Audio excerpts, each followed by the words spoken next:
Jamen, så er jeg jo 10 år yngre inden behandling. Nu regner jeg med 15 år yngre. Altså, jeg forventer jo, at min hud bliver lidt blødere. Nu går jeg ud i vind og vejr til daglig, så den har godt af noget fugt. Hvis jeg kunne få noget mindre render under øjnene, det ville også være rigtig dejligt. Altså måske knap så mørkt under øjnene også.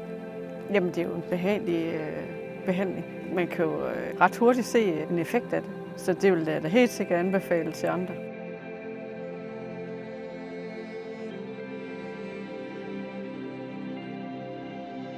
Altså, jeg føler, at huden er mere frisk.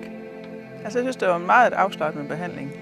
Man ligger og bliver sådan helt salig, fordi det er meget behageligt. Og, altså, jeg var lidt bekymret, fordi jeg har en modermærke, og den er lidt sart, men der er intet været overhovedet. Så det er en utrolig skånsom behandling, det hele. Nu er jeg sådan en make-up-pige, og der har jeg på de sidste 6 uger nok brugt det halve af den make-up, jeg plejer at bruge, fordi jeg føler, at huden har været godt mættet, altså mere frisk. Jeres cremer, de har en fantastisk duft. Altså, jeg kan se, at alle de her rynker, der har været herovre, de er blevet meget mindre, og huden føles sådan helt spændstig og frisk. Det har helt sikkert været en god oplevelse. Og jeg får kommentarer på det faktisk, at der er nogen, der har kommenteret, at jeg ser mere frisk ud.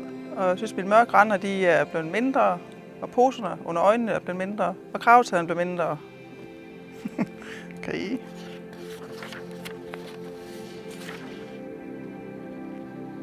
Så lyver de, der fik dem at sige.